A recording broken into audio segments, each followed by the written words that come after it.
Hoy en día, casi damos por hecho que el Estado tiene un papel en la protección social. Pero esta idea, que nos parece tan básica, es sorprendentemente reciente. Hubo un tiempo, y no hace tanto, en que la pobreza se consideraba un problema privado, no público.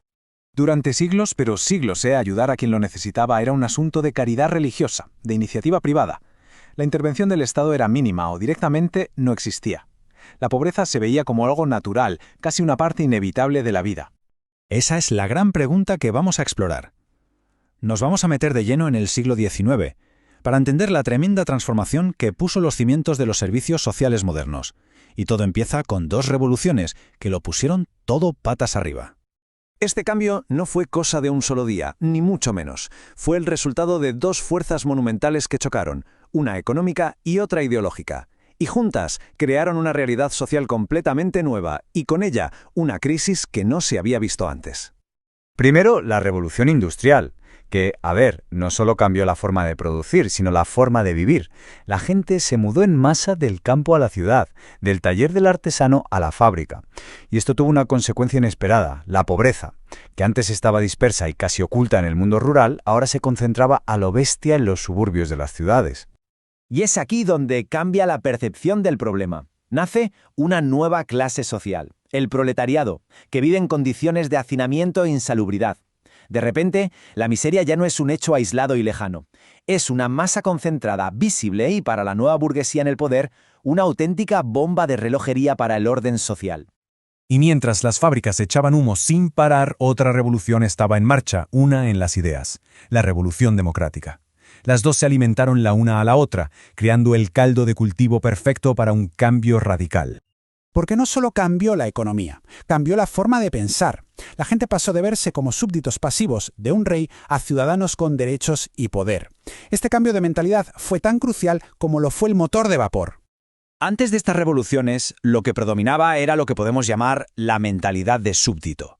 La idea era que el orden social, con sus reyes y sus pobres, era algo fijo, inmutable, casi dictado por Dios. Uno nacía en una posición y ahí se quedaba. La pobreza era simplemente parte del plan.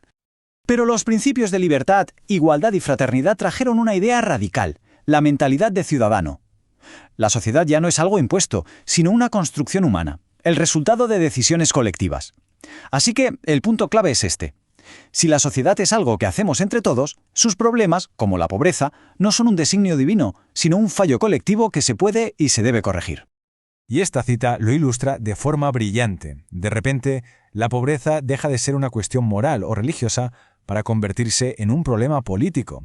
Si hay pobreza, no es porque la gente sea perezosa o pecadora, sino porque el sistema político ha fallado. Es una violación de los derechos de la humanidad.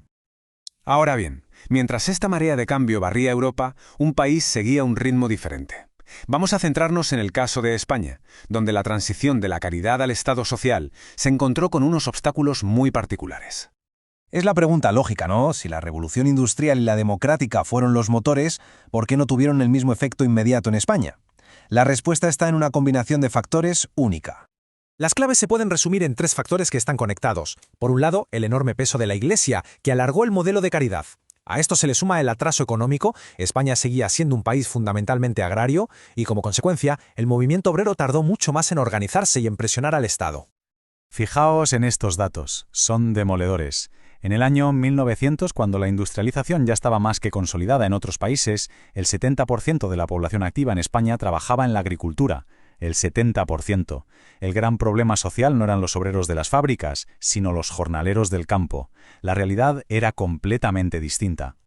A pesar de este retraso, el cambio era inevitable. Aunque a su propio ritmo, el Estado español comenzó a asumir responsabilidades que antes le eran ajenas, en un despertar legislativo que fue lento pero decidido. El primer paso fue un cambio de concepto. Se pasó de la idea de caridad, un acto de fe privado y voluntario, a la de beneficencia pública. La beneficencia transfiere la obligación del individuo a la sociedad en su conjunto. Ya no es un favor, es una responsabilidad colectiva, una cuestión de justicia y también de orden público. Y este cambio conceptual se tradujo en leyes. La Constitución de 1812 ya da un primer paso al municipalizar la beneficencia. La Ley de 1822 es un hito, el primer intento de un plan integral a nivel estatal. Y la Ley de 1849 da un paso más allá, centralizando el control y de manera crucial poniendo los fondos privados bajo la supervisión y al servicio de los objetivos públicos. El Estado estaba tomando las riendas.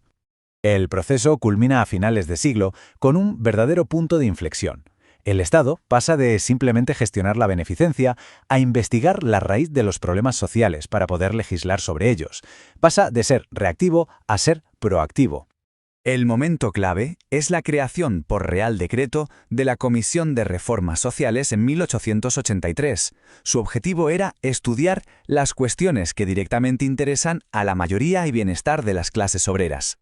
¿Y por qué justo en ese momento? Pues porque se dio una confluencia de factores. Una mayor apertura política coincidió con una clase obrera que, aunque tarde, empezaba a organizarse. Al mismo tiempo, las ideas de no intervención estatal perdían fuerza, en parte por la influencia de lo que ocurría fuera, como las pioneras leyes sociales de Bismarck en Alemania. Aquí está la verdadera importancia de esta comisión. Su mera existencia fue una declaración de intenciones. El Estado de la Restauración reconocía formalmente que las condiciones de vida de los trabajadores eran un asunto de su responsabilidad. La cuestión social dejaba de ser un problema de orden público para convertirse en un problema de Estado.